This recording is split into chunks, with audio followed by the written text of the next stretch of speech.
পুরো দেশের চোখ এখন একটি ব্যক্তির দিকে, ডক্টর মোহাম্মদ ইউনূস। গণমাধ্যম, সামাজিক যোগাযোগ মাধ্যম, রাজনীতির অন্দরমহল, এমনকি চায়ের দোকানের বেঞ্চেও এখন একটাই প্রশ্ন, ডক্টর মোহাম্মদ ইউনূস কি থাকছেন না চলে যাচ্ছেন?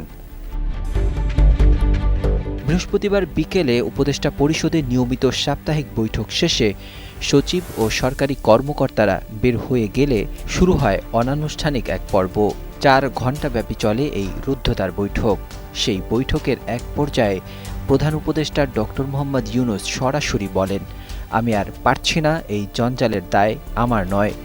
আমি আজই জাতির উদ্দেশ্যে ভাষণ দিয়ে পদত্যাগ করব। শেকড় থেকে শিখরে। এমন কথা যেন বজ্রপাতের মতো নেমে আসে উপস্থিত উপদেষ্টাদের উপর। দ্রুত শুরু হয় ভাষণের স্ক্রিপ্ট লেখা, কিন্তু ঠিক সেই মুহূর্তে 1-2 সিনিয়র উপদেষ্টা এসে বলেন, আর 2-1 দিন দেখুন স্যার, এখনই সিদ্ধান্ত নিয়েন না। এমনকি এই রাজনৈতিক জটিলতার মধ্যেও এনসিপি নেতা নাহিদ ইসলাম দেখা করে ডক্টর মোহাম্মদ ইউনূসকে পদত্যাগ না করার জন্য অনুরোধ করেন। উপদেষ্টাদের ভাষ্যমতে ডক্টর ইউনূস রাজনৈতিক ইন্ধনে ক্লান্ত। তার অভিযোগ, এই বিশৃঙ্খলার জন্য তাকে কাঠগড়ায় তোলা হচ্ছে, অথচ রাজনৈতিকরা কোনো দায় নিচ্ছেন না। এদিকে এই ঘটনার মুখোমুখি দাঁড়িয়ে জামাতের আমির ডাক্তার শফিকুর রহমান সর্বদলীয় বৈঠকের আহ্বান জানান।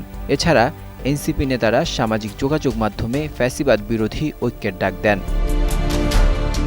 এত কিছুর মধ্যে গণমাধ্যম, সামাজিক যোগাযোগ মাধ্যম সবখানেই চলে একই আলোচনা, কি হবে দেশের? সত্যিই কি পদত্যাগ করছেন প্রধান উপদেষ্টা? এমন অবস্থায় শুক্রবার পিনাকি ভট্টাচার্য ফেসবুকে এক পোস্টে লেখেন, দেশের জন্য যদি প্রয়োজন হয় তবে প্রফেসর ইউনূসের পাশে দাঁড়ানোর জন্য পিনাকি, ইলিয়াস, কনক সরোয়ার একসাথে ঢাকা এয়ারপোর্টে ল্যান্ড করবেন। ঘটনা যখন এভাবে এগোচ্ছে, ঠিক তখন আবারও শুরু হয় বৈঠক। সবার চোখ এখন টিভি স্ক্রিনে। কি হচ্ছে বৈঠকে, কি আসছে সিদ্ধান্ত? ঠিক সেই মুহূর্তে খবর ছড়িয়ে পড়ে অন্তর্বর্তী সরকারের প্রধান উপদেষ্টা ডক্টর মোহাম্মদ ইউনূস পদত্যাগ করবেন না।